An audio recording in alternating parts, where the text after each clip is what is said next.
Hello, everyone. Thanks for tuning in. The Cincinnati Reds look to clinch the series and win Game 2 of their important NL Central matchup against the Chicago Cubs. But Chicago had other plans. The Cubs wasted no time jumping out ahead in this one. They led 5-0 after 5 innings.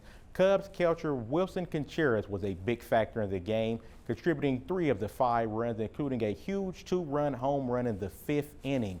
Cincinnati will cut into the lead thanks to an RBI double from Joey Votto, but Chicago will respond with 2 more runs of their own as Cubs center fielder Christopher Morel hit a 2-run home run to left field.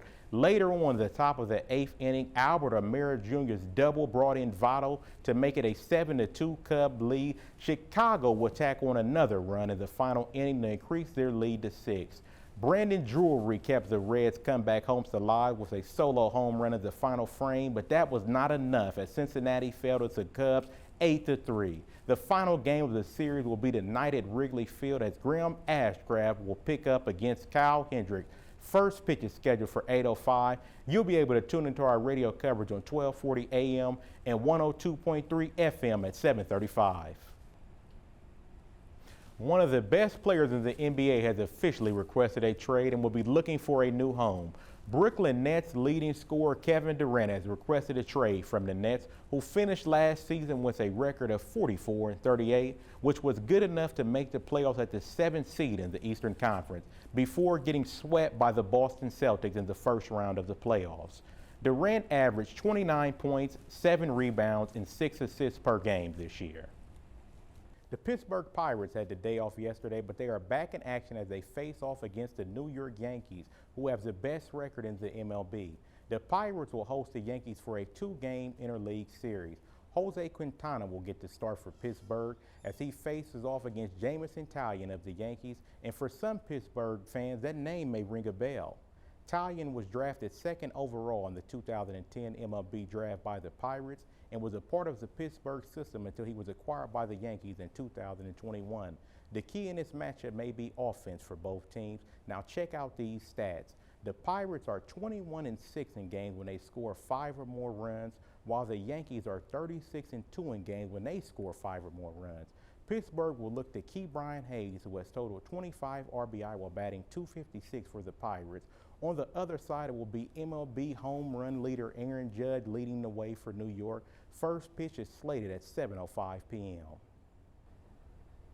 Former NFL player Demaryius Thomas had the brain condition chronic traumatic encephalopathy, better known as CTE, prior to his death. According to the New York Times, medical officials at Boston University have confirmed it. The 33-year-old Thomas was found dead in his Georgia home last December. Family members thought his death was linked to seizure Thomas experienced after a 2019 crash, and Boston University researchers believe the 4-time Pro Bowler most likely died after a seizure, but the Fulton County Coroner's Office has not yet given an official cause of death.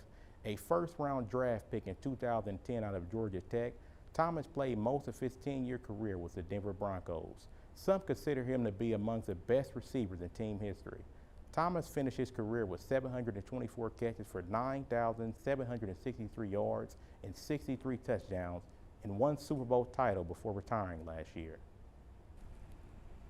NBA free agency has officially started. Now let's take a look at some key Cavaliers that are free agents. In total, there are 5 Cavaliers players that are free agents. Highlighting the group is guard Colin Sexton. The 23-year-old guard played 11 games for Cleveland this year before missing the remainder of the year due to an injury. In those games, the point guard averaged 16 points, 3 rebounds, and 2 assists.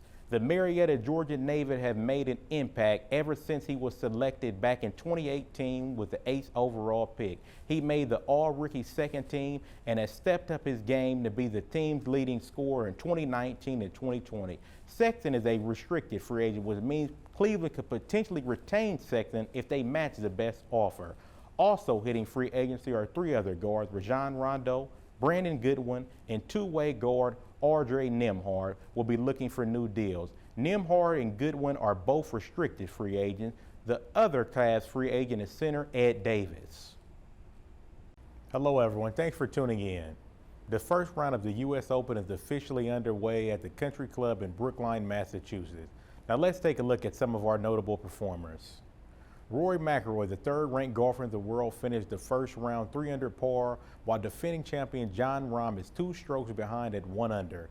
Jordan Spieth had a rough start to the front 9 as he bogeyed 4 of the first 6 holes, but bounced back to finish 1 over par. Another golfer that struggled early on is Phil Mickelson, who was over 5 after the first 7 holes. You will be able to take a look at the full leaderboards as well as day-by-day coverage of the U.S. Open right here at the sports station on WHIZ. Now over to baseball, where the Cleveland Guardians were in action as they looked to win Game 2 of their series in the Mile High City. The offense came early and in bunches for both teams at Coors Field. Left fielder Oscar Mercado got the scoring started in the top of the second inning with an RBI base hit, followed by Ahmad Rosario's home run of the third. That was the first home run for the 26-year-old shortstop this season. Colorado will respond with a pair of runs in the third inning to take a 4-2 lead. But the difference in this game came in the top of the 5th inning for the Guardians. They brought in 3 runs in the top of the 5th. Rosario, Owen Miller, and Josh Naylor all batted in runs to give Cleveland a 5-4 lead. The Rockies made it a 1-run game at the bottom of the 7th, but Cleveland would add in an extra insurance run in the final frame as right fielder Oscar Gonzalez's RBI sacrifice fly to right field brought in home Rosario. Cleveland would end up winning this one 7-5. The Guardians picked up win number 6 in their last 7 games.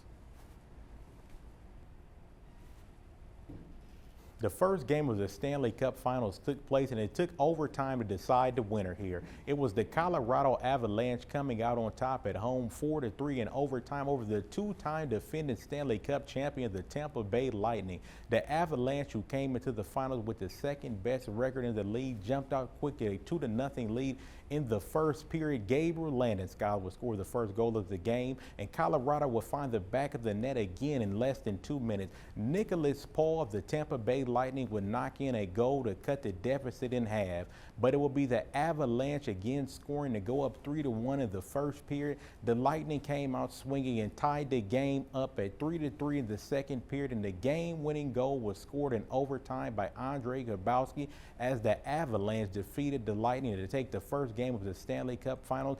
Game 2 will be on Saturday in Colorado with puck drop slated for 8 p.m. One of the most recognizable players in the WNBA announced that she will be retiring at the end of this season. Seattle Storm guard and WNBA all-time assist leader Sue Bird has decided that she will be retiring. This will be her final WNBA season. Bird, who has been selected to the All-WNBA teams 8 times in her career, along with 12 All-Star appearances, spent all of her 21 years of her career with the Seattle Storm.